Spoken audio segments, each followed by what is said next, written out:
Matt James was just historically named the first Black Bachelor, so we're breaking down everything you need to know about him. Hey guys, welcome back to Shared News from Home. Today, we're talking about all things Matt James. But before we get into it, if you're new here, be sure to subscribe to our channel and ring the bell so you don't miss out on any updates. As always, I'm your host, Humanitarian, and you guys, I am so excited to introduce you to Monica Suryagi. Monica, tell the people a little bit about yourself. Hello, Fiona. Thank you so much for having me today. I'm very excited to join you. A little bit about me.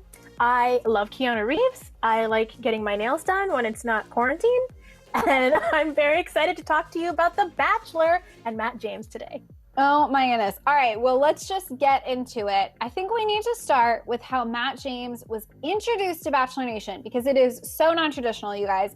Matt has never been on a show before. He was initially announced as a contestant to be on Clare Crawley's upcoming season of The Bachelorette, but obviously filming was delayed due to the coronavirus, and producers went ahead and announced Matt as our next Bachelor right now. So they said, quote, "When filming couldn't move forward as planned, we were given the benefit of time to get to know Matt and all agreed he would make a perfect bachelor. We know we have a responsibility to make sure the love stories we're seeing on screen are representative of the world we live in, and we are proudly in service to our audience." So that came from the ABC president. What's really interesting is Matt is not a stranger to Bachelor Nation by any means. So fans independently totally got to know him through his friendship with Tyler Cameron. They've been friends since college and are currently roommates together in New York City. When he was announced as The Bachelor, Tyler wrote the sweetest message on Instagram. He shared with his fans, "Congrats to my brother, Matt James, on being named The Bachelor. This is all a testament of who you are as a person.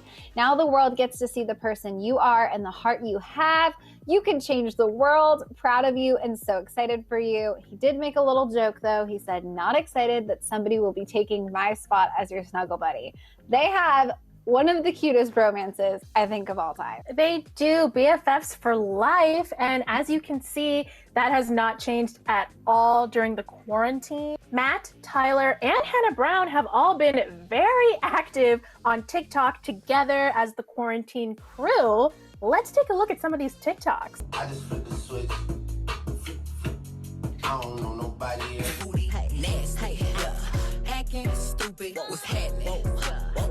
Oh my God, they have so much fun. And like, as we can see from this, he's also super close with Hannah Brown as well. And she also voiced her support of him being the Bachelor choice. She wrote, "I'm so freaking pumped to support and encourage you as you get ready to go on an adventure of a lifetime. #1 Matt James fan right here." That is so sweet. I love that they're all friends. I think it's so cute that they're friends, and I think it's really great that Bachelor producers listened to Bachelor Nation, paid attention that this was someone that fans independently had gotten to know, fans were excited about, and they chose to give him not only his own season, but a platform and really shine a spotlight on someone who is so deserving. He is an incredible person. He has done so many impressive things. Yeah, it really says something that they chose him to be the Bachelor without him actually having appeared on a single episode of any season. Like, that says a lot to me. Seriously. So let's dive into just what it is that makes Matt James such an impressive human being. Because you guys, he is so much more than just Tyler Cameron's roommate. Yeah, did you know that he's also a former football player? He played football for Wake Forest University in college and even had a brief stint as a wide receiver in the NFL. Like, he was in the NFL. That's crazy. It totally is. It's so impressive. Yeah, he's also super proud of having gone to Wake Forest. He's a proud alumni. And in an interview talking about football for the school's magazine, he said, "I didn't think I was going to make a career out of football, but I thought my stint in the NFL would be longer than a few months." Yeah, still way more impressive than anything I can do, man. Yeah, well, leading up to that, fun fact, of course, he's also super fit. According to Instagram, he can run a mile in just over 6 minutes and occasionally plays golf. Hey, he's a very well-rounded athlete. Yeah, I don't want to tell you how long it would take me to run a mile. Me either. At least 10 minutes, which I know is very bad. In addition to being an athlete, Matt is also an amazing humanitarian. He has literally founded his own nonprofit. So if you guys haven't heard already, Matt is the founder of the nonprofit ABC Food Tours, which is an organization that takes kids from underserved communities and takes them to different restaurants to teach them about food, fitness, and wellness. And they've never been to a restaurant. They can't afford to go to a restaurant. So having that opportunity to be exposed to the different meals, to the different places, just a conversation with you and the people that you have brought them around, it's more than enough for them. Having different role models, they love it, they enjoy it. And we have seen a shift and a change. Matt has said that their goal is to inspire students. He described the program saying it's going to give them something to aspire to aside from what they may be seeing at home or what they are seeing on TV or what they're seeing in their community. So what do you think about Matt launching a nonprofit that actually combines his two passions, food and working with kids? I mean, so amazing. I think that is so impressive. Like, it's no small task to start a nonprofit. That's a lot of work. And I also think his love of kids is just one more layer that makes him an excellent choice to be the Bachelor. Totally. He's literally said that his favorite part of running the nonprofit is working with the kids. I think it's really interesting the way this all sort of started. He was hanging out at one of his favorite restaurants. He went outside. He saw a group of kids hanging out. He knew what school they went to. He sort of chatted with them back and forth a little bit. And then he reached out to their principal to set up a field trip so that the kids, instead of just hanging out outside of the restaurant, could come in and eat with him and learn about the food. And that was sort of like the conceptualization of the whole program and how ABC Food Tours started. He's described working with the kids as saying, quote, they're at an age where they're super impressionable. No one is born racist or rude. These are all traits that are acquired through influence and experience. If you can positively influence these students at this age, you can potentially change the course of their lives. Also, I love seeing our students try new foods. So what I think is really impressive, and I want to know your thoughts on this as well, it seems like Matt really takes being a positive light in these kids' lives so seriously.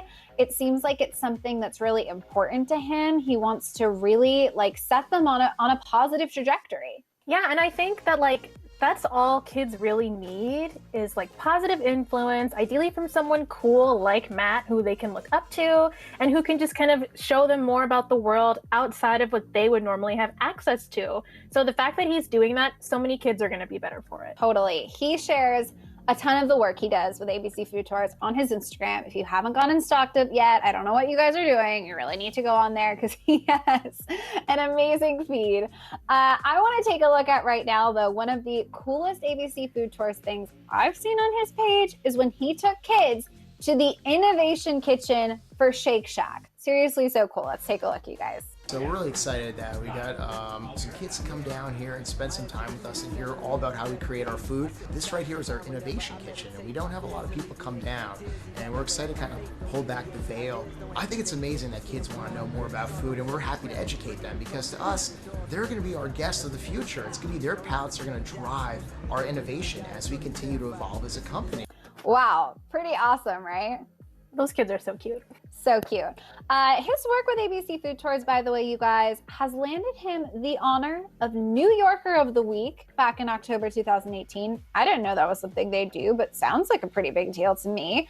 And he was also on the Rachel Ray Show to promote the work he does with the kids as well. So Matt is no stranger to the spotlight. No, that just shows how legit that nonprofit is if he's been on television to promote it. Totally. And we already know at this point that he's kind of an ideal guy. He's very fit. He loves kids. He's been in the NFL.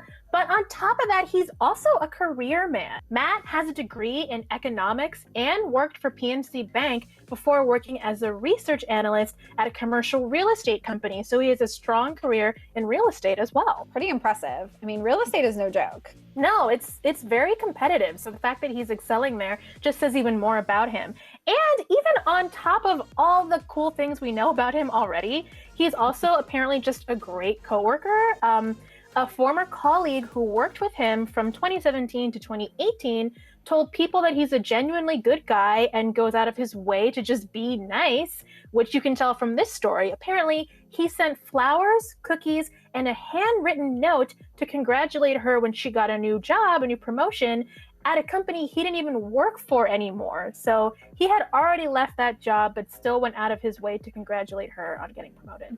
That to me, like, he just went so above and beyond for someone that was a coworker of his. Imagine that same kind of energy in a relationship.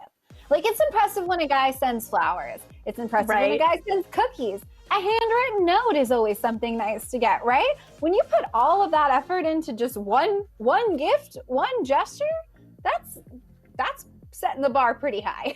And she was just a coworker. Yeah, like you're saying, imagine for like a romantic interest. Totally. Like, can I be a contestant on his season? I know.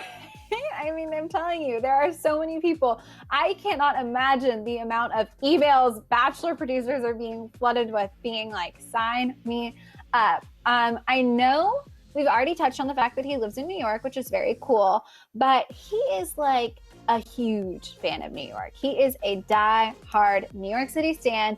He actually spent his first 6 months in New York City couch surfing.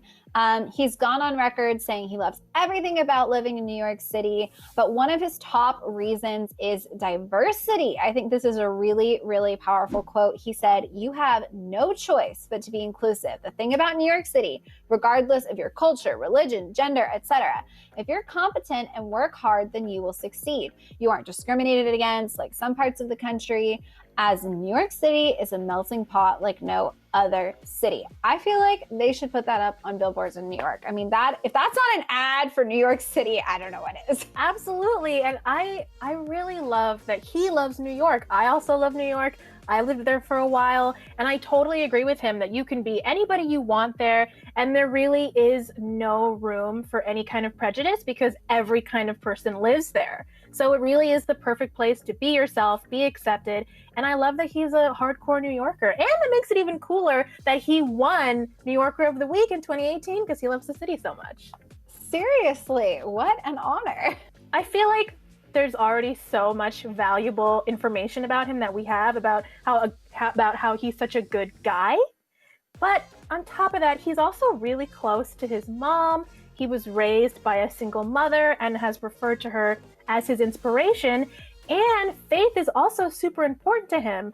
The first thing in his Insta bio is believer, and he's frequently referencing Bible verses in his posts.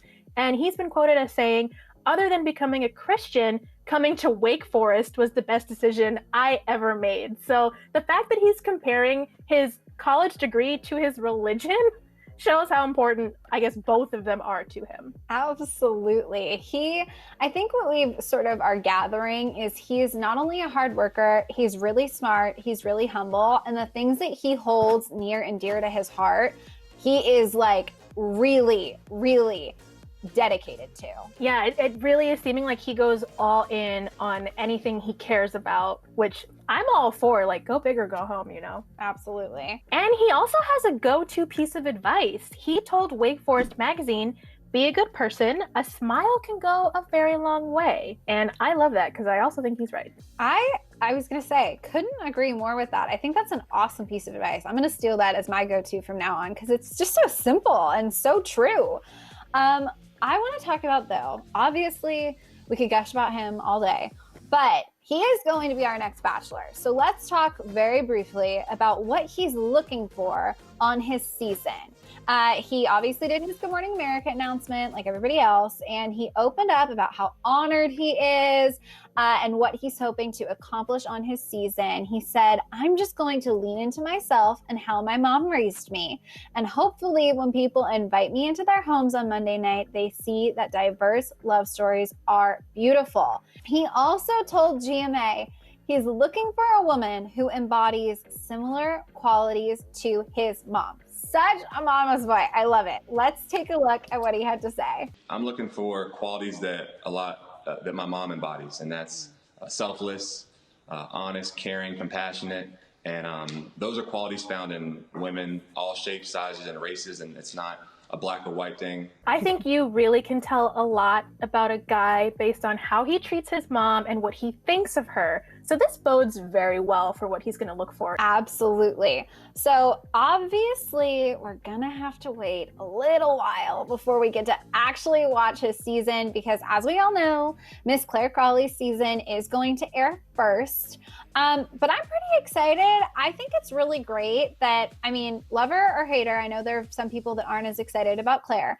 I am though. So I think it's awesome that we have a really amazing Bachelorette and a really amazing Bachelor lined up to be excited about. What do you think? I agree. I mean, you know, his season isn't going to air until 2021. That's quite a ways away. I'm going to be very impatient. But I do think Claire's season will be as fun as The Bachelor always is. I'm really interested to see what her selection of guys is going to look like, especially now that people are really keeping an eye and keeping it to the front that diversity is important. So I'm wondering how that will reflect in the men that she has to choose from. Absolutely. As we all know, they're talking about recasting her season just based on the fact that it has been delayed and there is a pandemic. So they've been presented with an opportunity to really make more positive strides as a franchise.